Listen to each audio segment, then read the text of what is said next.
नमस्कार, स्वागत है आपका पावर ब्रेकफास्ट में। आपके साथ मैं हूं नेहा आनंद। चलिए शुरुआत करते हैं मंडे मॉर्निंग की ये जान के कि विदेशी बाजारों से कैसे संकेत है। तो वैसे तो कई बाजार आज बंद है, लेकिन अगर एशियन मार्केट्स में देखा जाए एसजीएक्स निफ्टी यहाँ पर हम देख रहे हैं कि कुछ हल्की फुल्की से शुरुआत हुई है 17,600 के करीब।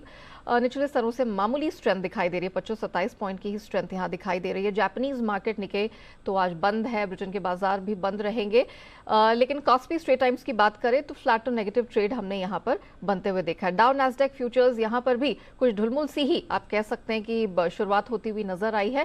छोटे दायरे का ट्रेड दिखाई दे रहा है। Flat to positive Dow futures है, नैस्डैक फ्यूचर्स में भी सपाट कारोबार हो रहा है। कमोडिटी बाजार की बात करें तो बीता हफ्ता तो काफी उथल पुथल वाला रहा, लेकिन एक बार फिर से निचले स्तरों से कच्चे तेल में आई है रिकवरी। क्या कुछ हुआ है बीते हफ्ते अंतर्राष्ट्रीय बाजारों में, इस हफ्ते किन महत्वपूर्ण ट्रिगर्स पर रखनी है नजर, पूरी डिटेल्स लेकर मेरे सहयोगी दीपांशु मेरे साथ स्टूडियो में जुड़ चुके हैं। Deepanshu, good morning. क्या कुछ हुआ है बीते हफ्ते और ऑफ कोर्स फेड की बैठक पर रहेगी नजर? एब्सोल्युटली, फेड की बैठक पर रहेगी नजर। First of all welcome back. आपकी एब्सेंस में काफी ज्यादा उतार चढ़ाव बाजार ने दिखा दिया। इनफैक्ट पिछला हफ्ता काफी डैमेजिंग रहा जहां तक मार्केट्स का सवाल है। हमने देखा तेज गिरावट अक्रॉस एसेट क्लासेस आती हुई देखी। हमारे बाजारों में तो ऑफकोर्स आखिरी 2 दिन थर्सडे और फ्राइडे को ज्यादा आपने वीकनेस देखी, बट अक्रॉस ग्लोबल मार्केट्स हमने पिछले हफ्ते काफी वीकनेस देखी। तो उस हिसाब से इस हफ्ते की शुरुआत एटलीस्ट सुस्त नोट पर हो रही है, उतनी भारी गिरावट नहीं। और जैसे आपने कहा 2 बाजार बंद भी हैं तो वहां से थोड़ी राहत भी है। डाउ फ्यूचर्स फिलहाल आपको ठीक दिख रहे हैं, एसजीएक्स निफ्टी भी आपको स्टेबल इस समय दिख रहे हैं। बट ऑफ कोर्स सबसे बड़ा इवेंट इस हफ्ते ये वही रहने वाला है जो फेड की बैठक है। कल से 2 बजे से एफओएमसी की बैठक शुरू होगी और परसों शाम को पॉलिसी आएगी, यानी कि हमारे बाजार थर्सडे को रिएक्ट करेंगे। अनुमान लगाया जा रहा है 0.5% से 1% तक की बढ़त इस बार फेड कर सकता है। तो एक बड़ी रेट हाइक के लिए बाजार तैयार हो चुके हैं, ये तो आपको क्लियर दिख ही रहा है। बट हाँ, अभी भी थोड़ा एडजस्टमेंट चल रहा है इस रेट हाइक को लेकर, और इसलिए हमने देखा कि शुक्रवार को फिर से अमेरिकी बाजार आपको गिरते हुए दिखे हैं। इनफैक्ट अगर आप बात करें, करीब 140 अंक नीचे डाउ बंद हुआ। नैस्डैक पे ऑलमोस्ट 1% की फिर से आपने गिरावट देखी। अच्छी बात है कि दिन के निचले स्तरों से थोड़ा संभल कर डाउ बंद हुआ। करीब 300 अंकों की रिकवरी जरूर डाउ ने दिखाई, बट ओवरऑल मूड माहौल ज्यादा अच्छा नहीं था। लगभग सभी सेक्टर्स में आपने वीकनेस देखी है। End of course small caps में ज्यादा कमजोरी थी। रसल 2000 तो 1.5% आपको नीचे बंद होते हुए दिखा। तो स्टॉक स्पेसिफिक सेलिंग ज्यादा थी। Broader end of the market में आपने सेलिंग ज्यादा बनती हुई देखी है। बॉन्ड यील्ड भी बढ़कर अब 3.45% पर है। 2 साल की अगर आप बॉन्ड यील्ड की बात करें तो 3.9% पर आपको आती हुई दिख रही है। 15 साल की नई ऊंचाई पर वहां पर है। तो बेसिकली बात यही है कि रेट हाइक के लिए लोग तैयार हैं। एंड ऑफ कोर्स आने वाली मंदी का भी डर बाजार में दिख रहा है। और सिर्फ बाजार के पार्टिसिपेंट्स ही मंदी की चिंता नहीं जता रहे हैं, बल्कि ग्लोबल ऑर्गेनाइजेशंस भी मंदी की चिंता दिखा रहे हैं। वर्ल्ड बैंक, आईएमएफ दोनों ने ग्लोबल स्लोडाउन गहराने का चिंता जताई है। कह रहे हैं कि अगले साल वो मंदी आते हुए देख रहे हैं। ग्रोथ अनुमान तो ऑलरेडी ये घटा भी चुके हैं। तो ऑफ कोर्स वो एक फैक्टर है स्लोडाउन को लेकर, मंदी को लेकर, रेट हाइक के इंपैक्ट को लेकर, जो बाजार में अभी डर बना हुआ है। देखते हैं फेड की पॉलिसी इस बार आती है तो वहां से क्या निकल कर आता है। बट ऑफ कोर्स पिछले हफ्ते जैसे मैंने कहा बाजार इसी के लिए तैयार हो रहे थे। काफी बड़ी गिरावट हमने देखी है। 5.25% डाउ गिरा है, ऑलमोस्ट 6% S&P 500 गिरा, और नैस्डैक तो 6.8% आपको गिरते हुए दिखाया, 6.6% गिरते हुए दिखाया। तो काफी ज्यादा गिरावट पिछले हफ्ते अमेरिकी बाजारों ने दिखाई है। कच्चे तेल पर रखिए नजर। ऑलमोस्ट हम वही रेंज में देख रहे हैं। पिछले हफ्ते की शुरुआत में भी $90-91 पर था। आज अगर देखें $92 पर हल्की बढ़त हुई है। बट हाँ, पिछले हफ्ते करीब 1% की वीकली गिरावट थी। बट एक बहुत ही सीमित दायरे में रह रहा है, थोड़ा ऊपर नीचे रहता है। बट ये $90-95 की रेंज में ही कच्चा तेल आपको पिछले कई दिनों से अटका हुआ दिखा, और अभी भी वही आपको दिख रहा है। थोड़ा चाइना से डिमांड वापस आती हुई दिख रही है, तो वहां से थोड़ा आज सुबह आप एक्शन देख रहे हैं। बट अदरवाइज कुछ बड़ी मूव वहां पर नहीं है। नेचुरल गैस 6% लुढ़का है, तो ये अच्छी बात है। 6 हफ्ते के निचले स्तर पर आपको नेचुरल गैस के दाम आते हुए दिख रहे हैं। इसके साथ ही डॉलर इंडेक्स मजबूती कायम है। हालांकि 110 से अभी 109 पर आ गया है, बट वैसे हमने देखा काफी मजबूत डॉलर इंडेक्स रहा है। और बाकी कमोडिटीज का भी इस पर प्रेशर हमने अक्रॉस द बोर्ड पिछले हफ्ते पड़ते हुए दिखा है। अब इस हफ्ते देखते हैं कैसी शुरुआत रहती है। सोना ऑफकोर्स 2.5 साल के निचले स्तर पर है, वहां पर तो कोई राहत नहीं है, बल्कि 1780 के भी नीचे अब आपको सोना आते हुए दिख रहा है। देखते हैं इस हफ्ते कैसा एक्शन रहेगा। ऑल इंपॉर्टेंट फेड पॉलिसी पर सबकी नजर है ऑफ कोर्स, और इसी कारण हम देख रहे हैं कि चाहे इक्विटी हो या कमोडिटी बाजार, सब में एक छोटे दायरे का ट्रेड है। वो सेंस करने की कोशिश कर रहे हैं कि दुनिया भर के सेंट्रल बैंक क्या करेंगे। शुक्रिया दीपांशु वो पूरी डिटेल्स रखने के लिए। चलिए आगे बढ़े, इससे पहले देख लेते हैं कि शुक्रवार को यानी बीते हफ्ते संस्थागत निवेशकों की तरफ से प्रदर्शन कैसा रहा। तो बिकवाली एक बार फिर से हावी होती हुई दिखाई दी। कैश स्पेस में देखिए विदेशी संस्थागत निवेशकों की 3260 करोड़ की बिकवाली देखने को मिली। घरेलू संस्थागत निवेशक भी है, इनकी तरफ से भी हमने कुछ बिकवाली देखी। हालांकि विदेशी संस्थागत संस्थागत निवेशकों के मुकाबले छोटा फिगर था, 37 करोड़ के आसपास की बिकवाली। एफएनओ स्पेस में हालांकि कुछ तगड़ी खरीद के फिगर्स हमने एफआईएस की तरफ से देखे, 4345 करोड़ के आसपास की खरीद का फिगर आया है। तो जिस तरह के फिलहाल ग्लोबल मार्केट से संकेत दिखाई हुए दे रहे हैं, जो ना ज्यादा अच्छे हैं ना बुरे हैं, मिले जुले से संकेत हैं, इन सबके बीच हमारे मार्केट में आज आपको क्या रणनीति अपनानी है, इस पर बात करने के लिए जी बिजनेस के मैनेजिंग एडिटर अनिल सिंह भी हमारे साथ जुड़ चुके हैं।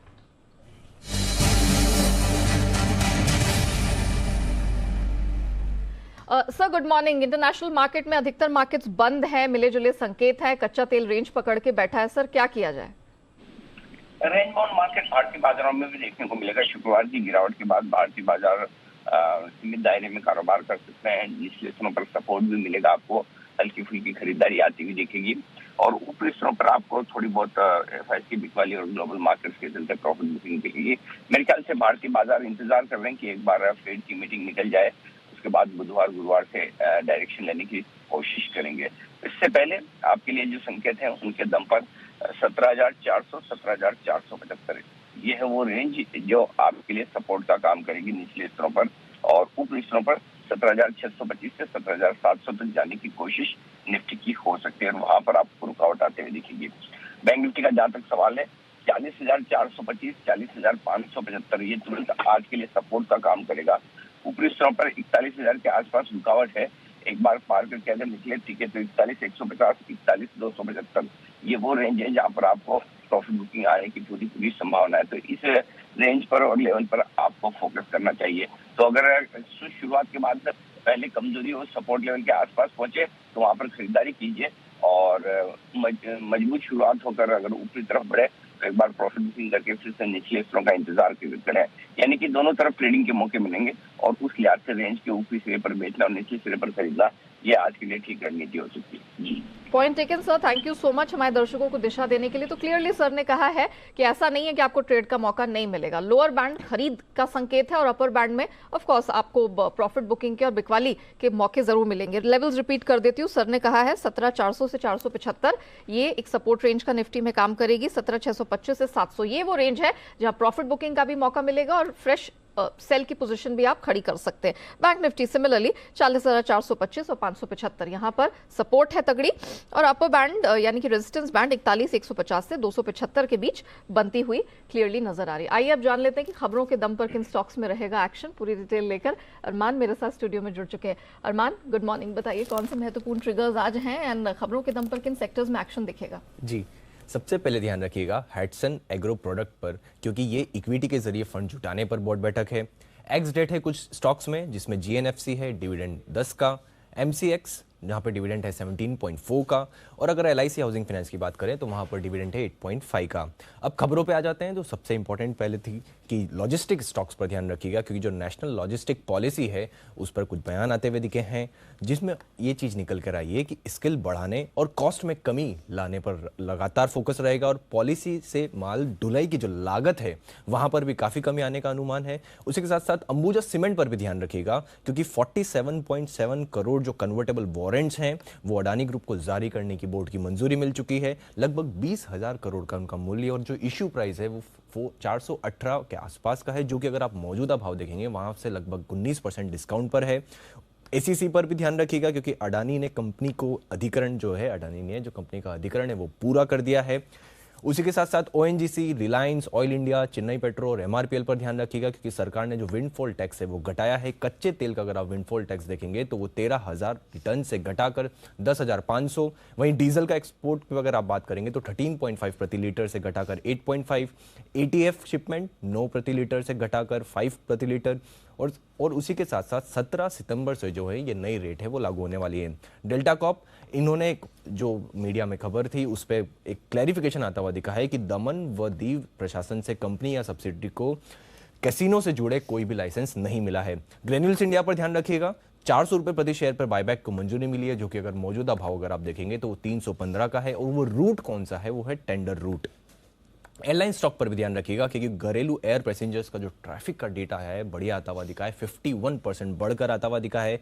उसी के साथ साथ अगर आप मार्केट शेयर देखेंगे तो इंडिगो का मार्केट शेयर 58.8% से घटकर 57.7% पर आता हुआ दिखा है। वहीं अगर आप बात करेंगे कि स्पाइस जेट की, तो स्पाइस जेट का भी पैसेंजर जो लोड फैक्टर है वो भी 84.7% से घटकर 84.6% पर आता हुआ दिखा है। और अंत में डिफेंस सेक्टर से जुड़ी बढ़िया खबर आती हुई दिखी है कि भारतीय सेना ने रक्षा खरीद के लिए टेंडर जारी किए हैं, जिसमें बंदूक, मिसाइल, ड्रोन्स और ऐसी आदि बहुत सारी चीजें हैं, जिसमें जो है ये इमरजेंसी खरीद के लिए जो यह टेंडर है वो जारी किया गया है। चलिए, तो ये वो सेक्टर्स हैं जो खबरों के दम पर रिएक्ट करते दिखेंगे और उसी के दम पर कुछ चुनिंदा स्टॉक्स हैं जिसमें आपको कमाई का मौका मिलेगा। शुक्रिया अरमान पूरी डिटेल के लिए। आइए अब जान लेते हैं आज की ट्रेडिंग कॉल्स। शुरुआत चॉइस ब्रोकिंग से करेंगे। उगर शुगर यहाँ पर खरीद की सलाह है। स्टॉप लॉस 61 का लगाना है और इस खरीदारी की पोजीशन में टारगेट आपको 73 का मिल जाएगा। आनंद राठी सिक्योरिटीज, इनकी तरफ से टिन प्लेट खरीद के चलने की सलाह है। 315 का स्टॉप लॉस, 350 का टारगेट। वहीं अंत में निर्मल बंग सिक्योरिटीज, इनकी तरफ से आरसीएफ में खरीद की रेकमेंडेशन है, टारगेट 110 का और इस स्ट्रैटेजी में आपको स्टॉप लॉस 10 रुपए नीचे का यानी कि 100 रुपए के आसपास का लगाना है। चलिए, बाजार पर एक्सपर्ट्स की क्या स्ट्रैटेजी है, किन शेयरों में पैसे लगाने की सलाह निकल कर आ रही है, बात करने के लिए सेंट्रम ब्रोकिंग के नीलेश जैन हमारे साथ जुड़ चुके हैं। Nilesh ji, good morning. Sir बताइए, कहाँ है नजर, कैसे होगी कमाई आज? Hi, very good morning to Neha ji. देखिए, ओवरऑल बाजार में हमने जिस प्रकार की गिरावट देखी थी उसके बाद कहीं ना कहीं एक पुल बैक ड्यू है, तो हो सकता है हमें आज के सेशन में थोड़ा सा पुल बैक देखने को मिले। बट ओवरऑल कोई मेजर ट्रेंड अभी फिलहाल के निकल के नहीं आ रहा है। एक रेंज निकल के आ रही है, वो है 17,450 से लेके 17,700, 17,800 की। यहाँ से एक पुल बैक हमें देखने को मिल सकता है। वहीं अगर बैंक निफ्टी की ओर भी नजर डाले तो वहाँ पे भी एक रेंज है 40,000 से लेके 41,500। तो एक रेंज बाउंड सेशन हम एक्सपेक्ट करके चल रहे हैं, जिस प्रकार से एक साइडवेज ग्लोबल क्यूज दिख रहे हैं। तो आज के लिए दो खरीदारी के काउंटर है। देखिए, स्टॉक स्पेसिफिक एक्शन पे फोकस करना चाहिए, वहाँ पे जो मोमेंटम है वो थोड़ा सा कंटिन्यू होता हुआ नजर आ सकता है। सबसे पहले BDL, भारत डायनेमिक लिमिटेड, ये एक ऐसा काउंटर है जो एक आउट परफॉर्मेंस दिखा रहा था in spite of the weak market, and यहाँ पे एक मेजर मल्टीपल रेजिस्टेंस का ब्रेकआउट हमें देखने को मिला है। तो BDL में 960 से 975 तक की अपसाइड हमें देखने को मिल सकती है। 901 का स्टॉप लॉस होगा। वही जो दूसरा स्टॉक है वो है डेल्टा कॉप। यहाँ पे भी एक आउट परफॉर्मेंस हमने देखा था, एक ब्रेकआउट भी सिमेट्रिकल ट्रायंगल फॉर्मेशन जिसे हम कहते हैं उससे ब्रेकआउट देखने को मिला था। 220 का स्टॉप लॉस होगा, 235 के टारगेट्स होंगे।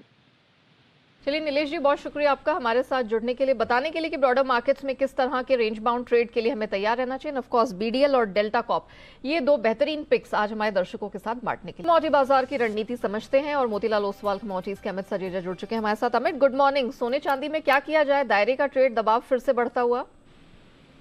जी गुड मॉर्निंग। देखिए, फ्राइडे को हमने लेट सेशन रिकवरी देखी थी, हालांकि उससे पहले दबाव देखने मिला था। मुझे लगता है कि ये रिकवरी आज के सेशन में जारी रहेगी पहले हाफ में, और इसलिए मैं गोल्ड और सिल्वर दोनों में ही फिलहाल पुल बैक के लिए बाइंग देना चाहूंगा। हालांकि अपसाइड लिमिटेड होगा। गोल्ड में करीबन ऑलमोस्ट 250 से 300 रुपए की और बढ़त देखने मिल सकती है 49,650 तक के लिए, और चांदी में मेरा मानना है कि 57,100 से 200 तक के लेवल देखने मिल सकते हैं। ठीक है, और कच्चे तेल में क्या किया जाए? वैसे तो सुस्त और दायरे की ही चाल दिख रही है, लेकिन आज सुबह 1-1.25% ऊपर दिख रहे हैं। जी बिल्कुल, दायरे का ही कारोबार रहेगा और इस दायरे के ऊपरी स्तरों पे बिकवाली करने की मैं सलाह दूंगा 6,900-920 के करीब।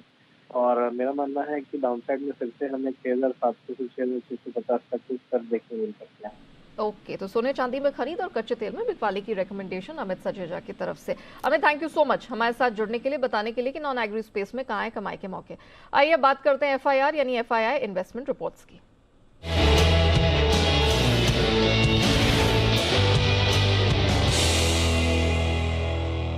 तो किन शेयरों पर FII ब्रोकरेजेस ने दर्ज की FIR, बताने के लिए मेरे सहयोगी वरुण मौजूद है मेरे साथ। Varun, good morning, over to you. Good morning Neha. तो पिछले कुछ दिनों से हमने देखा है कि काफ़ी हद तक पावर काउंटर्स पे रिपोर्ट्स आ रही है। तो CLSA ने NHPC पे री इनिशिएट किया है कवरेज, 51 रुपीज़ के आसपास के टारगेट दे रहे हैं। फिलहाल एक स्टॉक जो है करीब 38-39 के आसपास ट्रेड कर रहा है।